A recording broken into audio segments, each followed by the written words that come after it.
శ్రీమాత్రే నమః. ఈ విషయాలు బహిర్గతం చేస్తే జీవితాంతం పశ్చాత్తాపపడతారు. ఆచార్య చాణక్యుడు తన జ్ఞానం, బోధనలు, నైతికతతో ప్రసిద్ధి చెందాడు. మన జీవితంలో చాణక్యుడి సూత్రాలను పాటించడం ద్వారా మనం విజయవంతమైన జీవితాన్ని పొందవచ్చు.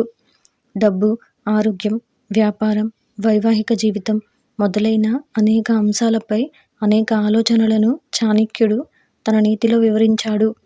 ఆయన సూత్రాలకు నేటికి ఎంతో ప్రాధాన్యత ఉంది.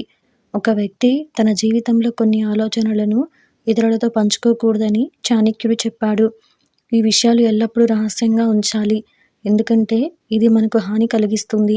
కాబట్టి ఇతరులకు ఎప్పుడూ తెలియకుండా గోప్యంగా ఉంచవలసిన ఆలోచనలేంటో ఈరోజు ఈ వీడియోలో చూసి తెలుసుకుందాం.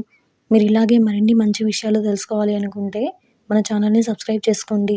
అలాగే ఈ వీడియోని ఒక లైక్ చేయండి. మీ ఫ్రెండ్స్ అండ్ ఫ్యామిలీ మెంబర్స్కి షేర్ చేయండి. ఇంకా విషయంలోకి వెళ్తే ఈ విషయాలను ఎవరితోనూ పంచుకోవద్దు. అందులో మొదటిది మీ వయసు గురించి. ఆచార్య చాణక్యుడు తన చాణక్య నీతిలో ఒక వ్యక్తి తన వయసు గురించి ఎవరికీ చెప్పకూడదని పేర్కొన్నాడు. అతని వయసును ఎల్లప్పుడూ రహస్యంగా ఉంచాలని తెలిపాడు. ఎందుకంటే మీ వయసు తెలిస్తే మీ శత్రువులు దీనిని సానుకూలంగా మార్చుకుని సద్వినియోగం చేసుకోవచ్చు. రెండవది, విరాళాన్ని రహస్యంగా ఉంచండి. గురువు ఒక వ్యక్తికి ఏదైనా ప్రత్యేక మంత్రం లేదా జ్ఞానాన్ని బోధిస్తే అతను దానిని మరెవరికీ చెప్పకూడదని ఆచార్య చాణక్యుడు తెలిపాడు. దాన ధర్మం చేయడం పుణ్యకార్యంగా పరిగణిస్తున్నప్పటికీ ఇతరుల ముందు చేసిన దానాలు వివరాలు చెప్పకూడదు. మీరు ధార్మిక పరమైన కార్యకలాపాల కోసం ఇచ్చిన విరాళాల గురించి ఎవరితోనూ పంచుకోకూడదు. ఒకవేళ మీరు ఆ వివరాలు వెల్లడిస్తే ఎటువంటి పుణ్యాన్ని పొందలేరు. మూడవది, వైవాహిక జీవితం గురించి.